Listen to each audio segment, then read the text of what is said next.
Sapa gelem nyukuri kanikmatan kang sun paringake marang sira sayekti la azidanakum yekti sun tambahi walain kafartum 45 lekas terpancar ke seluruh dunia sontak proklamasi kita bangsa merdeka merdeka merdeka Republik Indonesia merdeka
pelok sikena tak aturi jumeneng Bu Dewi Kurniawati kawan Mbak Retno Cungpe. Oh ngono. Lagune apa? Cara Banyuwangen. Oh. Lara sesigar. Ya. Ning digarap gamelan Bali utawa gamelan Pulau Dewata. Oh iya heeh. Di aransemen ya, heeh iringane di aransemen. Ya. Jaturi jumeneng no. Ya heeh. Lara sesigar. Oh, ngono aku tak mrono. Oh, ngono ya. Ganti tata sik kendange cara Banyuwangen, heeh. Kendang iki dobel-dobel jaipongan ya ana. Banyuwangen ya ana, Jawa Timuran ya ana, sing nabuh ya Panggawong siji. Ya heeh.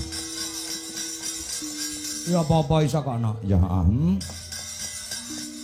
Oh ya coba men krungu aku lagu garap cara gamelan Bali lagune Banyuwangen di aransemen gamelan Bali kuwi sing nulis aransemene sing ngasta kendang Mas Dosen Sri Eko Widodo SSN MSN ya monggo para kanca pun aturaken lara sesigar yuk dados.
lara siji rasane sewu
kanca-kanca komplit ya yo. Heeh.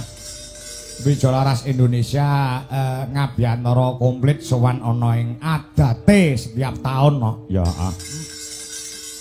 Tur dasare Bulurah Pak Giran ya heeh. Lan warga masyarakat ya heeh. Wis sajiwa kelawan awake dhewe uga kanca-kanca Wijolaras Indonesia. Oh ngono heeh. Mula pengrawit sak sindene sak peralatan yo kabeh nyuwun saka ing Surakarta ya sak wujud-wujude digawake kabeh ya no. Oh ngono merga rene kuwi sak aturke bolak-balik beda karo ning nggon liyane. Oh ngono ya. Ya kita gawane peralatan ya saka Solo. Oh ngono gamelan wayang kepara iki wayange ya tak gawane wayang sing anyar. Oh sing ora lumrah dinduweni karo dalang-dalang liyane. Oh ngono iki simpingan Ramayana. Mula bagian tengen iki mangap kabeh utawa mrongos kabeh. Oh ngono iki dadi wayang iki aku wis matur karo penjane Pak Haji Giran, Pak niki wayang kula enggal. Oh ngono tak suwunke berkah kelawan para warga masyarakat wonten ing Kayen Lor. Oh ngono dadi arang-arang dalang duwe kaya ngono kuwi. Oh arang-arang no. Nek arep pesen saiki pirang taun kaya ngono kuwi. Oh, ngono ya. Ya pokoke yang terbaik sing tak sowanke ana ing Kayen Lor. Oh, ngono merga masyarakat ana kene lan perangkating desa uga para pinisepuh adi sepuh uga lembaga desa klebu Bulurah karo Pak Haji Giran wis manjing dudu wong liya ning manjing dadi kaya dene sedulur. Oh, ngono Wah iya. Ya yang pancen ya kaya ngono. Mula spesial anggere sowan rene iki mesti kanca-kanca Wijolaras Indonesia ya komplit temenanan. Oh, ngono ya. Ya yang iki kanggo srana nglipur para warga masyarakat. Sing sepisanan aja lali syukur no. Oh, syukur syukur marang purbaning Gusti ingkang karya jagat sing wis keparengake panjenengane maringke berkah kenikmatan marang umat sak jagat utamane para warga ana ing Kayen Lor. Oh, ngono ana tembunge agama sak sapa gelem nyukuri kanikmatan kang sun paringake marang sira sayekti la azidanakum yekti sun tambahi walain kafartum sapa sing ora gelem nyukuri kanikmatan kang sun paringake marang sira yekti siksaku yang amah pedih akan menimpa padamu wahai menungso sing ora gelem syukur. Oh ngono ya. Kuwi lho patokane paugerane kaya ngono kuwi no. Oh iya syukur kuwi penting ya. Heeh. Syukur kuwi penting. Lah adicara bersih desa lan pengetan PHBN sing digelar dening para warga masyarakat ana ing Kayen Lor iki mujudake rasa syukur ngiras pantes kanggo nyambung silaturahmi. Oh, ngono ah. Nyambung silaturahmi. Padha melek bebarengan, tirakat bebarengan. Oh, iya heeh.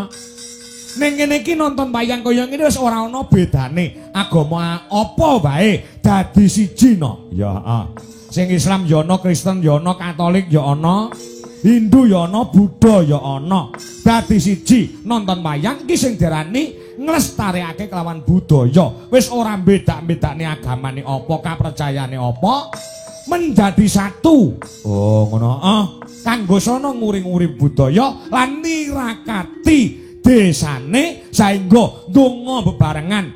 Muga-muga Gusti Allah Subhanahu wa taala Tuhan Yang Maha Esa paring berkah lawan para warga masyarakat ana ing Kayen Lor saengga Kayen Lor dadi desa ingkang badaton toyibatun warapun gopur gemaripah lo jinawi kerta tata raharja murah sandang kang sato pangan ado saka bencana alam digampangke lek golek rejeki dawa umure sehat awake anak-anake soleh lan solehah slamet donyane slamet akhirate Allahumma amin ya rabbal alamin pancen kaya ngono ya sing disuwun adicara kaya ngene iki kanggo srana meningkatkan ya toh saling apa jenenge toleransi beragama. Oh, ngono ya ngestoke dawuh lan kanggo srana tetep gondeli lawan gotong royong. Oh, ngono ya.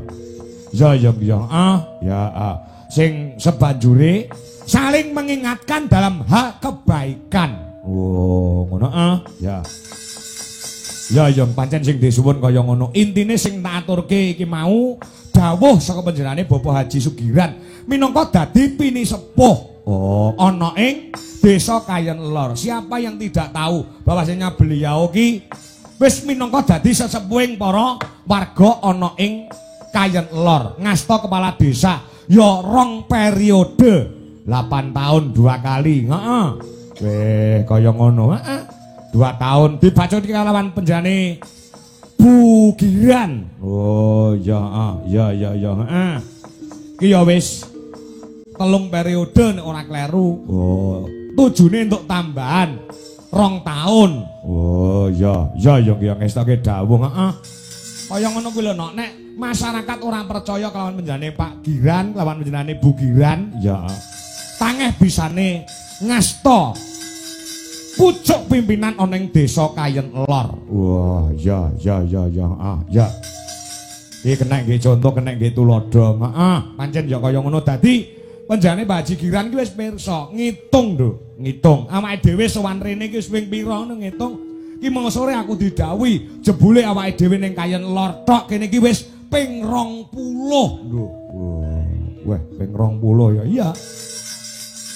Malah kowe wis lali ping pira? Heeh, aku nanti wis lali panjenengan Pak Haji Giran nyateti. Oh.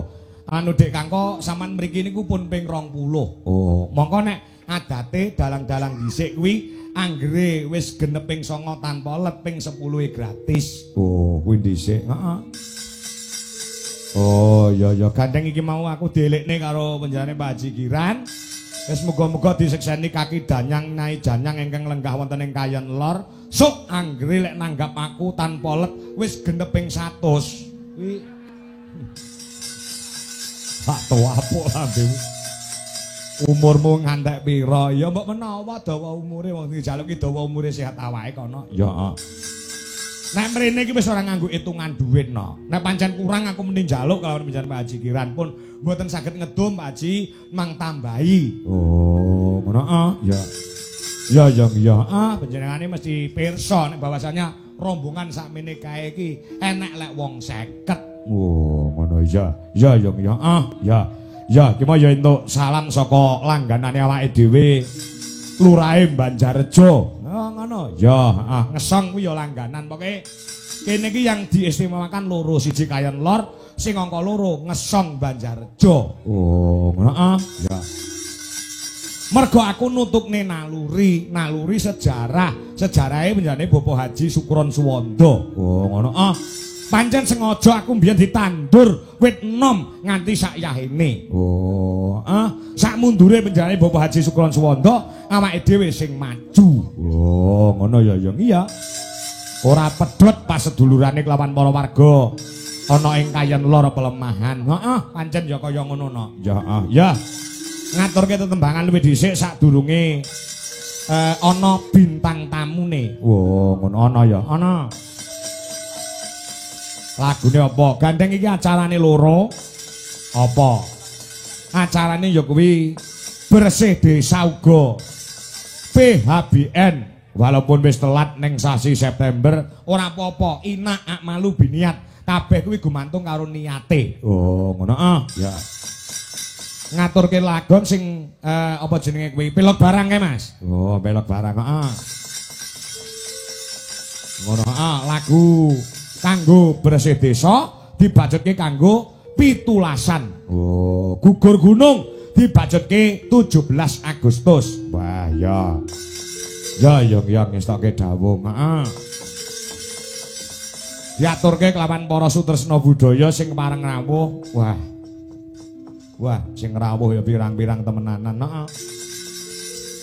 Sing rawuh pirang-pirang. Ya, sumben insyaallah ya entuk dawuh meneh saka panjenengane Bapak Haji Kiran November nek ora kleru ana Padangan Kayen Kidul. Oh, ngono ya.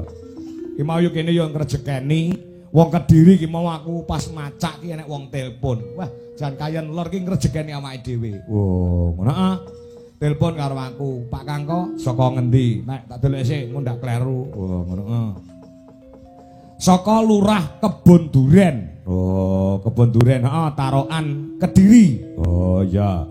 Telepon kelawan aku Mas Kangko, mengke dateng Bon Duren. Oh, ngono. Masyarakat mriki nek badhe mirsani monggo tanggale pira? Tanggale 22 Oktober ora, Desember ora. 22 Agustus 2026 lho. Oh, jek sowi ngono. Saking golek malam minggu gen ora gedhisikan wong kok. Oh, ngono. Aku mung telepon Pak Lurah Bonduren ya. Dicatet Mas Kangko. Nggih, siap. Aku ngono. Ya. Malam minggu nek nggon apa jenenge kuwi Agustus ki mesti oke sing do nggo rebutan kok no. Oh, ngono. Ya. Ya ngestoke dawuh. Yo, monggo Cok, buka saka Bonang. Oh, saka Bonang. Yo gugur gunung. Lanjut 17 Agustus. Dados.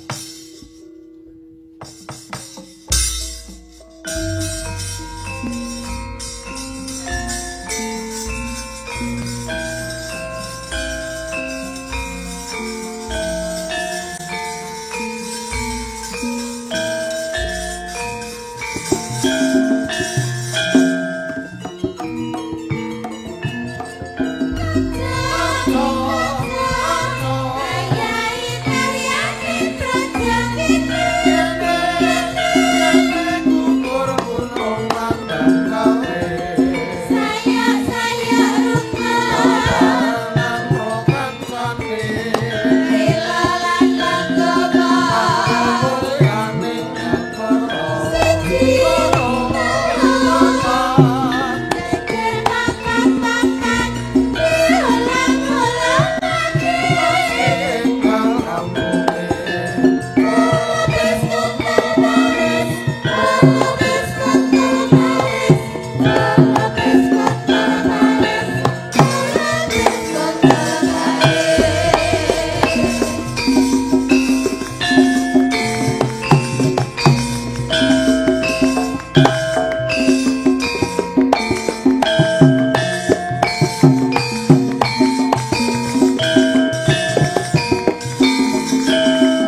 Ucapan terima kasih kanggo ketua panitia penjane Bapak Judatama Satria. Oh, menuga datan kantun Ibu Kepala Desa wonten ing Kayen Lor ya Ibu Evi Kartika.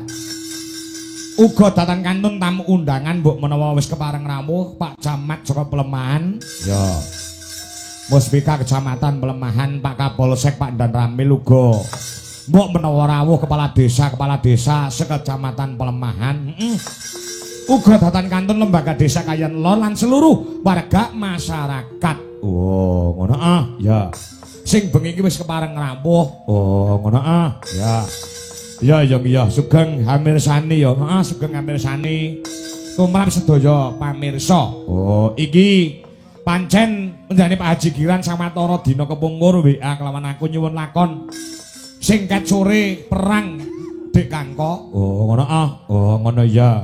Mau mula lakone Aji Pancasunya. Oh ya lakone iki engko 3 didadekne sawengi no. Oh ngono ya engko bedah Lokapala terus tekan Dasa Muka Gugur. Oh ya ya muga-muga wektune nyandak. Oh ngono ya ngestokke dawuh. Untuk informasi, oh ngono, iki bengi ana Mas Joklitik karo Jokluthuk. Oh, setiap tahun kuwi lawake ning kene mesti ganti ya, mesti ganti. Ning dalange ora bakal ganti. Oh, ngono wis mendarah medaging kok.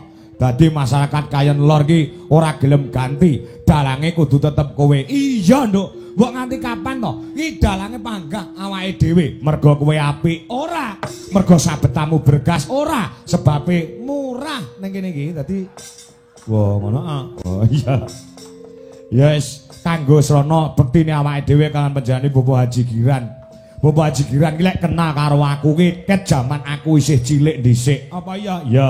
Nderekke bapak rene. Ning luar biasane Pak Haji Giran ki nuwun sewu awet enom. Kan dhisik wis ngono kuwi mergo olahragane kejamin kok, Nduk. Oh, ngono pikirane utawa penggalihe ya tentrem ora mikir abot. Oh, ngono lho kan dhisik nganti sak yaene aku petuk karo Pak Haji Giran iki blas ora enek perubahane, panggah ngono kuwi no. Ya